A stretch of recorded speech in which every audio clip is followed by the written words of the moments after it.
This is OC in Focus. I'm your host, Karen Bauer. We're in the studio today with Misha Savorov, an actor who is currently appearing in the Border, an anti-war self-confession theater production about the Ukraine-Russian war. Thank you for being with us, Misha. Thank you for having me. Did I explain that correctly? You're an actor in the play, or I am do an you call actor it a play? in a play. Yes, all correct. Okay. And what other have you? We have some writers. Let me see. I have some information here. There was a playwright, which was Sergei, right? He's written it. Yeah, Sergei Davidov. He's a Russian playwright who wrote this play right after the beginning of the war, back in 2022, back home in Moscow. And they actually read this play, and they've been shut down for the censorship purpose. And then he had to flee the country, and now he's in exile in Berlin. Oh, I did not know that. Okay, so we were going to get into that. But he actually wrote it back there right after the war began, and then he was not allowed to have it shown or... They did it. They didn't do the staging. They did the reading. So it was a group, it was a collective of artists who kind of stepped up with the anti-war theatrical festival in Moscow. And they've been immediately shut down. So they ran it, and right after that, they've been shut down, and there was some repressions, and like some of them had to shut their mouths, and the others had to run. And Sergei was one of those who didn't settle, and he had to flee the country, and he ended up in Berlin. Oh, he ended up in Berlin. Is he in the States now, or how did? I guess you could tell me a little bit of how you guys got that. How you got, I guess, rights to it. But let's talk a little bit about Rimovision. Is that something, are you a board member of that or a part of that organization and group? I am a new board member. So yeah, I joined company as an actor back in May of the last year, 2023, and I did a number of plays with them. But through my experience, it's a very interesting story. When I decided to go with this solo show to Hollywood Fringe and stage it for Hollywood Fringe, I was on the market for a director who would direct it for me. And Ray Hanna, who is artistic director and founder of Rimovision Group, he stepped up. And it's a hard material. It's a controversial material. It's right. you know what I'm saying, there is some considerations.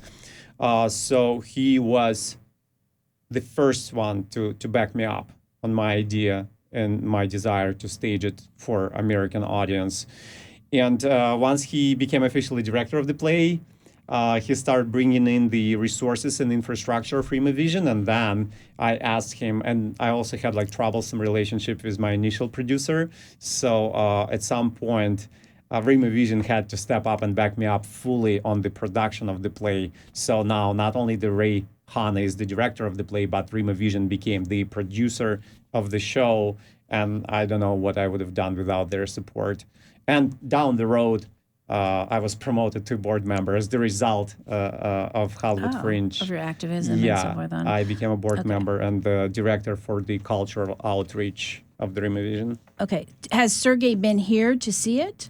No, he saw some footage.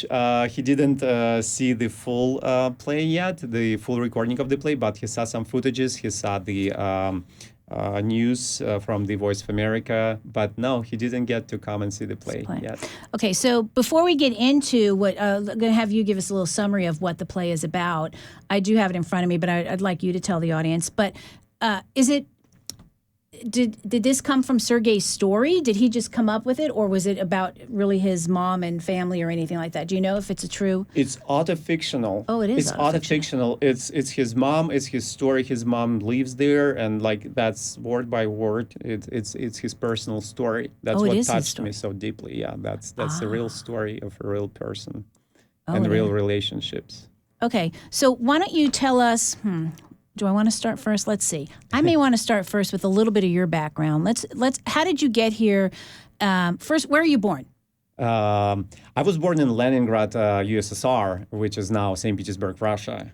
Okay, so you were born in Russia. Yes. Okay, and how long did you live there? I moved out of state in 2008. I started traveling and living abroad. Okay. And then in 2013, I immigrated to United States. Oh, you've been here. Okay, so Yeah. 11 years. 11 years, yes. Oh, wow. You're good at math. Congratulations. That's- You're I big know. on math. I don't even teach math, and I did that rather quickly. I was impressed myself there, Misha. Okay, so you came here from Russia, and were you acting? Or you mentioned something about going to actually a community college, I think, as well, right? I did. I So did. What did you major in? Theater? No, I majored in finance back home to begin with. So, like, finance. the beginning of my life was the corporate career in the field of finance. And then when I moved to United States, I went to Glendale Community College actually for English second language purpose. And I did my ground school for piloting. I wanted to get a pilot license, which is yet to happen.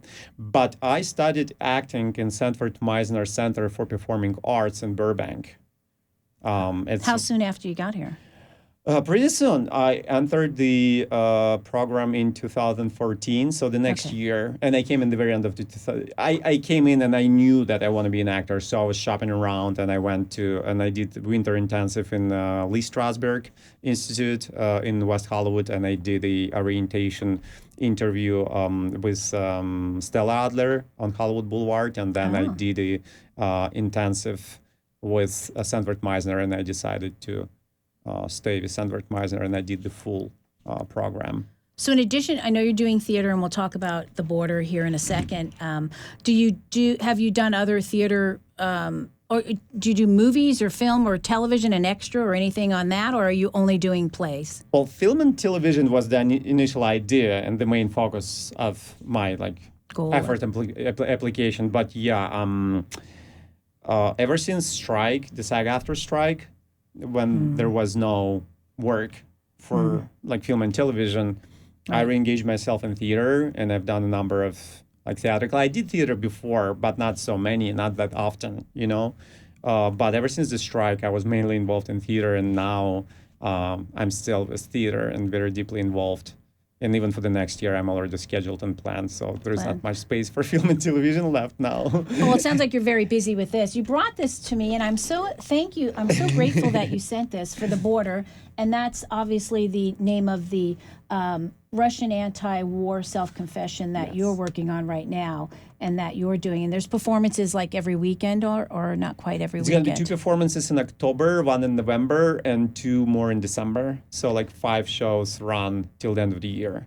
Okay, and we'll talk about the website later, and that they can go ahead and do that. But let's talk a little bit about what the story and the backstory is, and about Sergei's story of this self-confession. It's a very dramatic story about his relationship with his mom, and there's a lot of things in there. There is a generational gap.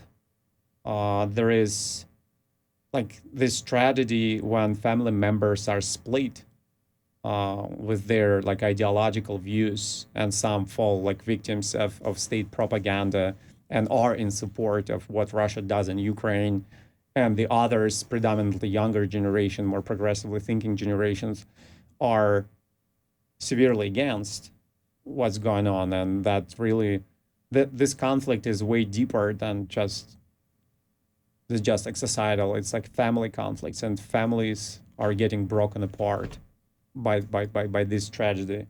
And that, unfortunately, also a part of Sergei's story with his mom, who actually lives on the border. So she was seeing firsthand because for a lot of Russians, this war is something that is far away, and they only can see it on television, which is mainly run by the state. It's very restricted on what they they don't hear see and the reality of what's going on in there, and they're easier under influence of the state propaganda. But his mom just lives there, and she sees how bombs are falling on the other side of the border. She's experiencing this war firsthand, and yet she's in support of this aggression towards Ukraine. And I don't want to spoil this story, okay. but yeah, Okay. she in their dispute, and he has to flee because he's a young man and he's going to be drafted for war, so he has to flee. And it's a reality of what young generation in Russia lives through.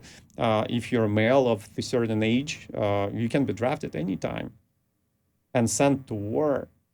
So he is at a very hard fork in his life, whether to flee Russia for freedom, better life, and some future.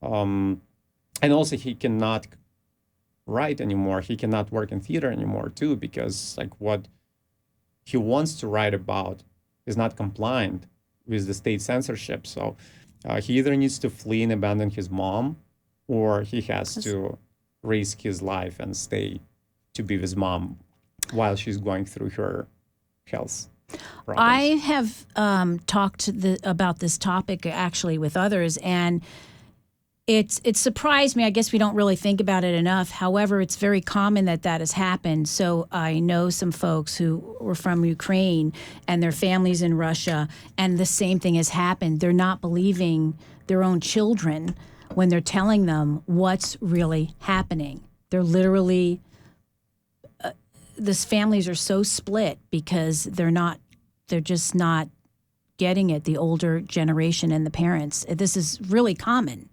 Yes. And it's unfortunate, but it's very common. It's we've had that kind of conflict, I think, these last few years with our presidential candidates. I can't tell you how many families and friends it's broken up in the U.S., and I just realized how what this is doing, the Ukraine and Russian war, not only between those countries, but between the families. It's really unfortunate.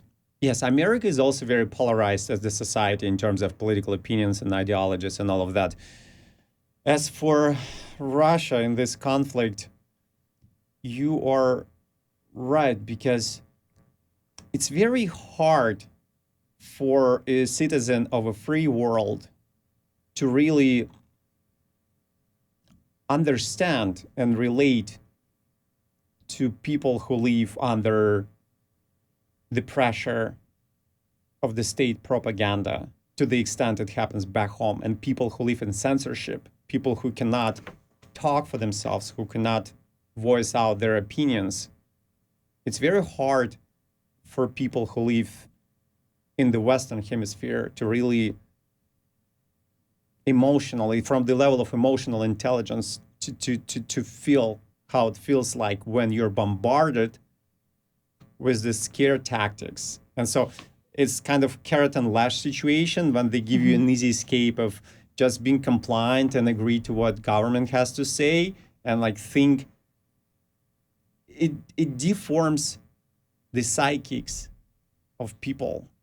So they just go the way of least resistance. They fall under this propaganda narrative, and then it's virtually impossible to rewire them. Well, do you think it is the older generation, like you said, that generation gap? Because they also get very set in their ways, and so many people of a certain age don't want to leave their norm, don't want to leave their country, don't want to start. You know, you get somebody 70, 80, 90 years old to go, okay, we're going to pick you up and take you to a whole new world. That's scary for them. So do you think some of them are following just because of those reasons? Yes, I'm not ageist of any sort, so I do believe that it's not about your biological age. It's about your, again, psyche and mental neuroplasticity and how you approach the reality and how you evolve your psyche as the time progresses.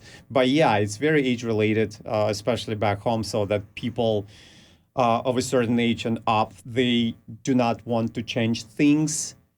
And also there is something to be said about, I'm on the edge of the generational switch where I was still born and raised in Soviet Union. And those people of my age and above, they tend to have this, nostalgia. Right. And they have this revanchist sentiment and imperialistic sentiment towards what Soviet Union used to be, or Russian Empire before that. So they're still in this, old school mindset, whereas youngsters, they just want to be a part of the civilized world and live in peace with the neighboring countries. And yes, the geopolitical tensions are always there, but besides that, everyone wants to be in the younger generation, most of the younger generation want to be a part of this global community, so it's two different mindsets. Do you, Misha, do you have family back in Russia still? I do have my mom, dad, my sister, and I have one grandpa left and two aunts. Yeah, I do have family back home. Wow, they're pretty much mostly. All of my family.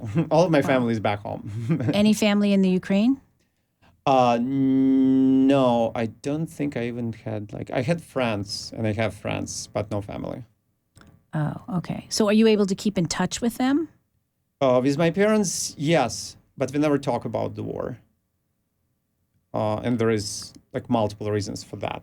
Well, I imagine things are watched very closely. I can't even my mom doesn't know. I can't even brag to my mom that I won an award with the show at Hollywood Fringe just because just talking to her about this show on WhatsApp puts her in danger, and discussing any war-related topics or politic-related topics puts them in danger. So I don't even dare to ask. And it's also people of the free world probably you'll have hard times realizing what it is when you can't talk to your relative, to your mom, to your dad, to your closest relative, not because it's so polarized in between you.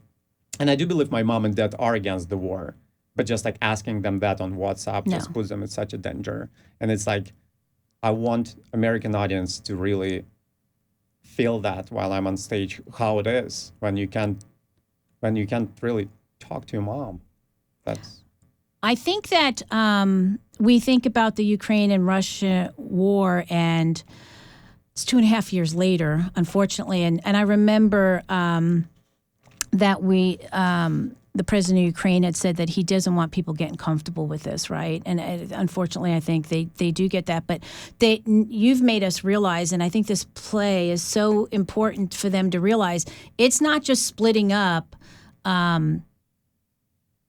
opinions of how to live. It's literally dividing families that have not gotten to see their family for so long. And I think that we don't think that. That's not the first thing that comes to mind, I don't think. Because everyone thinks, I guess, falsely, but we're thinking, oh, the families are picking up kind of together and they're staying together and they're all picking up and leaving. But that's not the case. There's so many that are so divided, like you said earlier.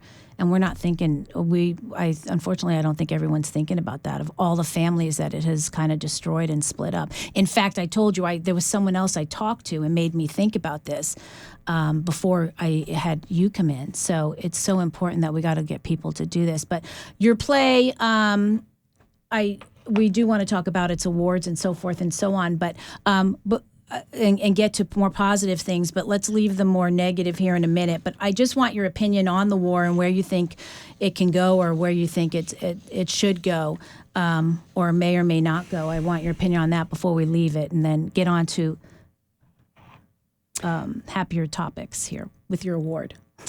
Yeah, I wish I could say something reassuring, but the reassuring thing is it's going to end in peace, like every war does. It's going to end up with peace, and that's a good thing, I think. However, I'm not following news, to be honest with you. And I told you, I just came out of 12-day silent retreat. I don't even know. Maybe the war is over. I haven't even checked the news. So I'm trying to stay away from the news as much as I can. The trajectory that I see right now is, and I mean, there is no way for me to sugarcoat it for the audience right now, but as the United States of America and the free world, we are failing Ukraine. And I don't have other way around to explain it. The President of America promised to support Ukraine as long as it's needed. And we didn't. You think they're already not supporting him, even with this? They are severely undersupplied with ammos. They're severely undersupplied with almost any weaponry you can think of. It's just the whole, ever since 7-8 months ago, and that's why Russian army is advancing. I know they were trying to get a lot more of billions of dollars of packages to get passed through. Yes, and it's all political, and it's all there is a saying in America, democracy is a messy thing, and it's 100% accurate. However, unfortunately, and there is no other way, and I understand there is no one at fault, honestly. It's just different political views in America, and people arguing, and people pro and people con. But the fact remains, true. We are not supporting Ukraine as we promised we would. And that's a very sad fact. So if that doesn't change, I think the peace agreement will not be favorable to Ukraine the way the things are going now. And once again, like don't ask me what happened last 2 weeks. I Right. don't know. Maybe things like maybe it's war, so things change like very rapidly. But the way I was expecting, and it's the first time I'm having experience like this in my life, and I was expecting Western countries, led by United States, of course, give way more pronounced support to Ukraine. And I told you I majored in finance back home. When a 40 trillion alliance cannot contain a 2 trillion economy, which is Russia, which doesn't have any allies, something is wrong there. So when a 20 times bigger economical body cannot deal with a 20 times smaller economical body, something is not right there. Right. Something is not I think working. everyone thought it would have been over a long time ago. Yes, with that. yes, Yeah, exactly. I think so. Hopefully, well, with our presidential election coming up, perhaps maybe things will change. Hopefully, for the better, for them to be helping them. Do you know of anybody in Ukraine right now who's been in the war, who's living there? Do you know anybody? So do you have When firsthand the war information? began, I was began out of Hawaii, but once I returned to LA and really got up to date with like what's going on, I was interviewing Ukrainians and Russians both on YouTube, and so I don't keep in touch with those people. But the last time I was really every week I would interview another Ukrainian to see how things are on that side and like try to deliver it to the Russians so they can see it. Because the demonization of Ukrainian is a very big thing, is a very big part of this Russian state propaganda. So I was trying to deliver to the Russians nuclear bombing.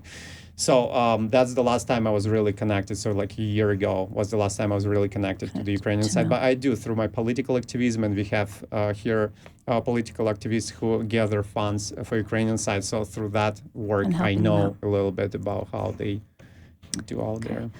Before we get on to your confession here, your self-confession that I want to talk more about, I wanted our listeners to know that they're listening to OC in Focus, and here with us today is Misha. He's an actor from the Border and Anti-War Self-Confession Theater production about the Ukraine and Russia war, and it is in West Hollywood. Is that correct? Is that where Now it is, we Misha? are, yeah, as the result of Hollywood Fringe. This is an original poster from Hollywood Fringe, but now we are, during the Hollywood Fringe and while winning the award, we signed an agreement with City of West Hollywood. So we are now presented by City of West Hollywood, and the West Hollywood run is in Fiesta Hall and Plummer Park in West Hollywood. Okay.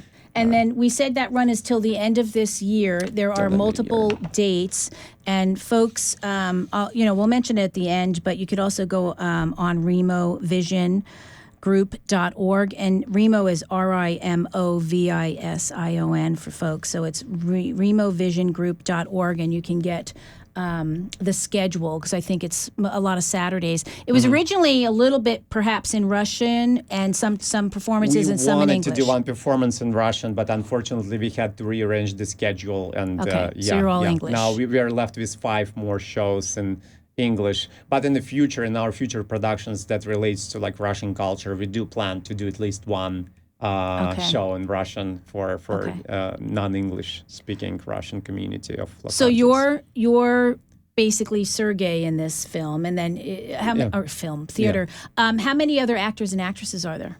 It's a solo. It's a So it is a one-person solo. show. It's a Okay, solo then show. how do you? So how does that happen when you're talking? That's what I thought it was, but then when you said it's about a story of his mom and stuff, how does that work? I'm the mom. Oh, you're all. I'm you're the all son. the I'm characters. the mom. I'm the villager. I'm everything the rest. Oh, okay. Wow. It's a solo show. Yes. Wow. So you're remembering a lot of lines. Yes. But I wanted it this way because this conflict is also very internalized for a lot of people, I think, including myself. No matter on which side of the political agenda I am, there is still some undertones.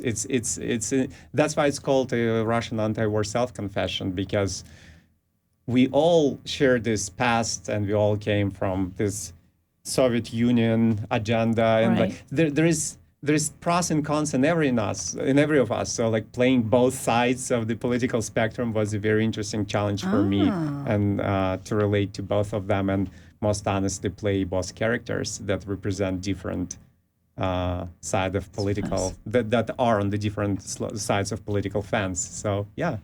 Wow. Well, and then the award. Actually, it's not on this one, is it? It's not on this one because it's original poster. Yeah. Oh, okay. But So this is the original one. Tell us about the award then, Misha.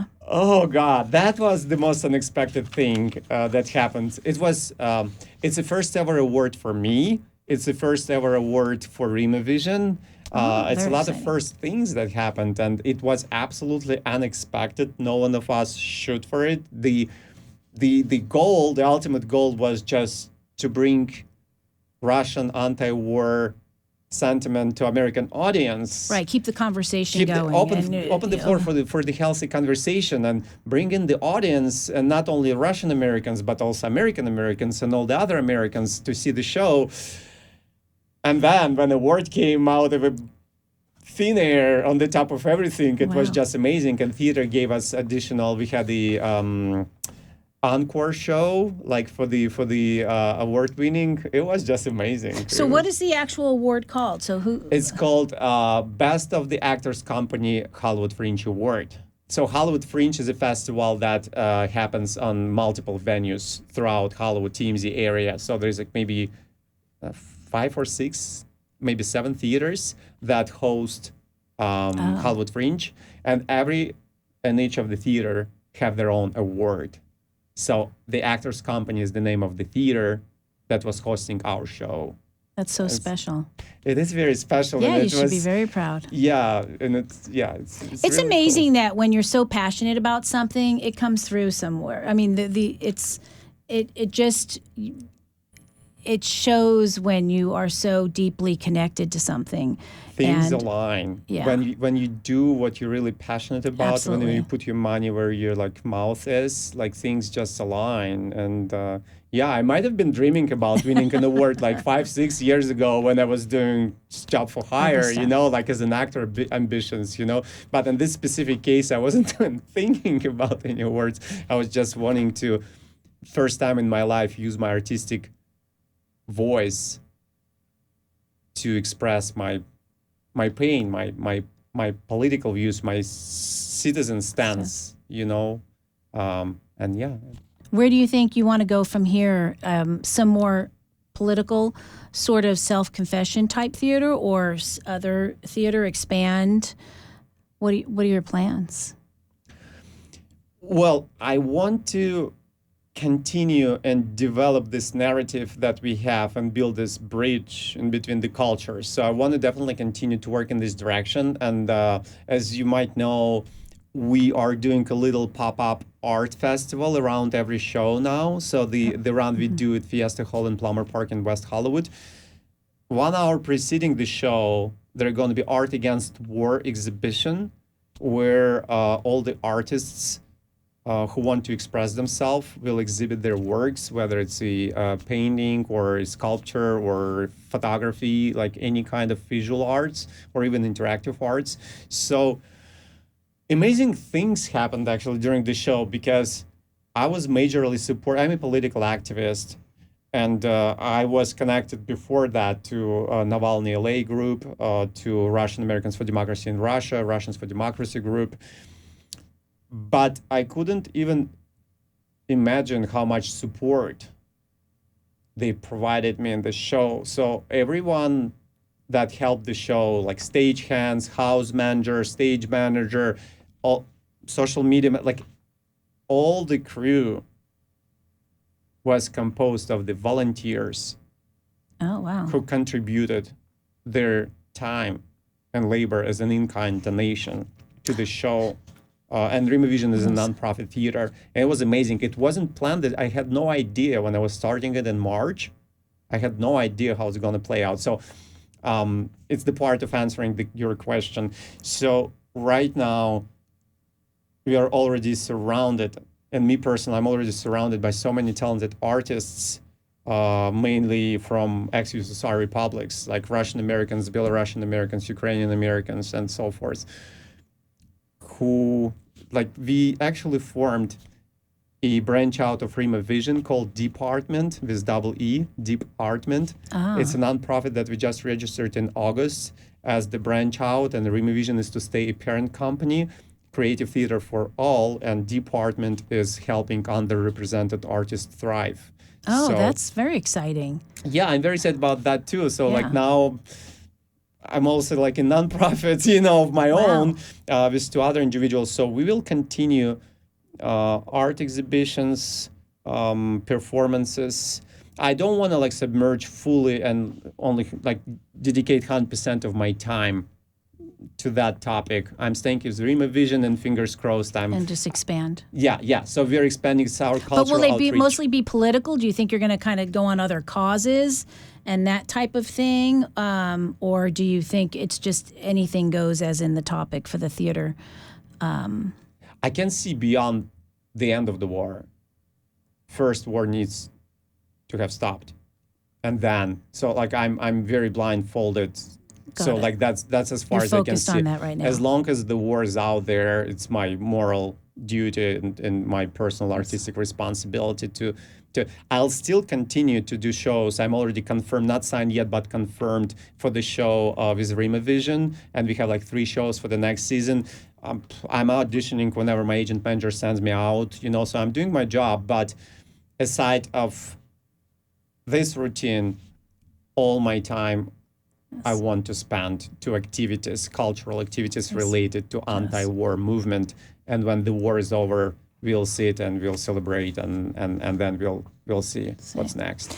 I wanted, we're actually about out of time with a couple of minutes here, but I did want to mention for Remo Vision and or the new organization, you said it is a nonprofit. So do they have fundraisers and so forth? They could go on the website to find out how they can, somebody could perhaps help? Absolutely. Yeah. Thank you for asking. Of course, there's donate button on the border page at Rima Vision and all throughout the Rima Vision website. Yeah, it's a nonprofit that always seeks Nonprofit funding. theater. Yeah. And I think it's about $18,000. I read about a production. Perhaps it might cost about $18,000 to do these productions. So they obviously need to raise money somehow and tickets like as well. solo show, of course, is on the lighter side of the things. So, but yeah, like the full scale show, they're costly. They cost money, and like raising money for theater is extremely hard in Los Angeles area.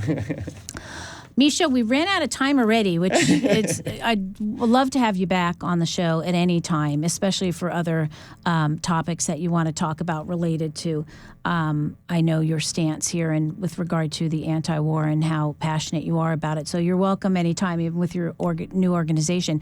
But I want you to leave the audience with the message that you'd like to leave them with regard to the war and what we could possibly do, what you're doing, or however you'd like to let folks know about your passion here. I just want to say that love and humanity overpowers everything. Any kind of state propaganda that sets us apart demonizes the other side of the story. I want everyone to be assured that love, compassion, and humanity overpowers everything. Beautifully said. Thank you. I appreciate, Misha. I appreciate that you've come all the way here for the show. I know it was a little bit of a drive for you. I'm very grateful that you've come here. So I wanted our folks to know that they've been listening to OC in Focus, and I'm your host, Karen Bauer. You can get more of our shows on jazz885.org, and you can also check us out on the Apple Podcasts as well as Spotify. And again, Remo Vision's website to find out about the border and its shows that are here through the end of this year at least. I don't know if it'll be longer than that, but at least their schedule is up. You can go to removision, did I say .org? What did I say? RemoVisionGroup.org. RemoVisionGroup.org. Thank you, Misha. I appreciate it. Thank you for having me.